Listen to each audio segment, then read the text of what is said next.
banyarwandakazi namwe bakunzi ba TV yacu yitwa Global TV Rwanda, ibagezaho amakuru y'imyidagaduro, politiki ndetse na siporo ndetse no mu baturage uko bimeze. Uyu munsi tugiye kureba kabisa igitaramo cya Riderman, bivugwa ko yimuriye mu mwaka utaha wa 2026. Rero hari impamvu nyinshi zateye Riderman gusubika kino gitaramo akagikora mu mwaka wa 2026, akaba aribyo tugiye kurebera hamwe kabisa. Riderman kabisa ukomeje gusora nyinshi mu ndirimbo zigize ya album ye yitwa Umurugwa w'Indwanyi, akomeje kwitegura igitaramo cyo kwizihiza imyaka 20 amaze mu muziki, aho yatangaje ko kizaba muri 2026. Akaba ari nabyo kabisa tugiye kurebera hamwe ngo ni igitaramo uyu muraperi yongeye gukomozaho mu kiganiro aherutse kugirana n'abanyamakuru ubwo yari mu myiteguro y'igitaramo cya Papa Cyangwe. Ngo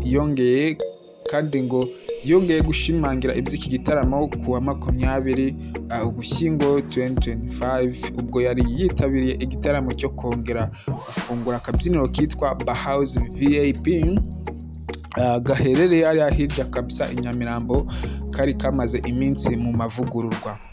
Mu kiganiro twagiranye yavuze ko ngo nibyo umwaka utaha tuzakora igitaramo cyo kwizihiza imyaka 20 maze mu muziki nk'umuhanzi ku giti cyanjye. Gusa byinshi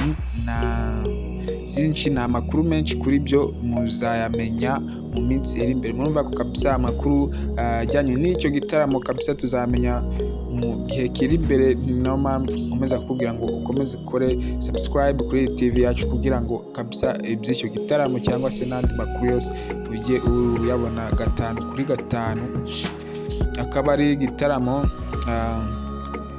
ni igitaramo kabisa tukaba dufite amakuru ko yifuzaga gukora ku wa 26 kuza 2025.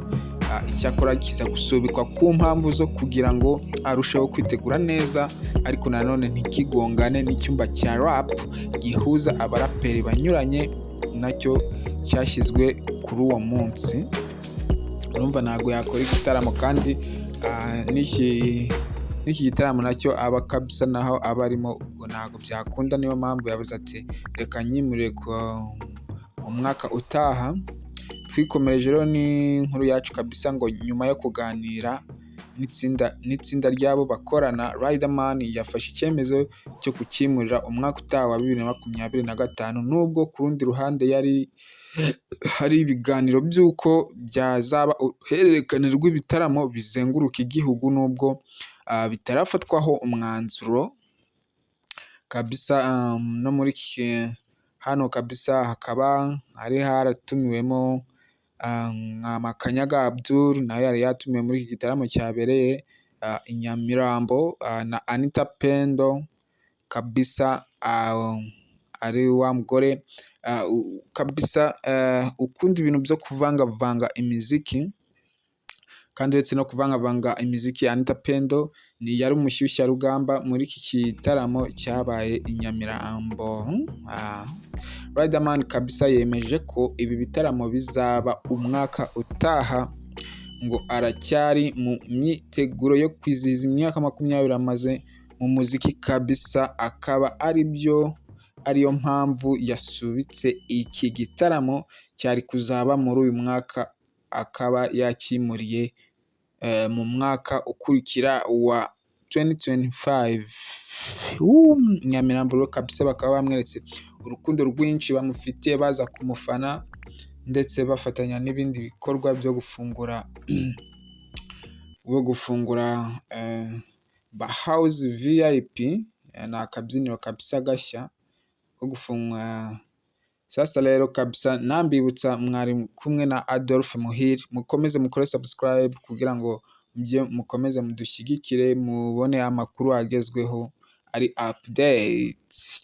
Ciao ndabakunda cyane.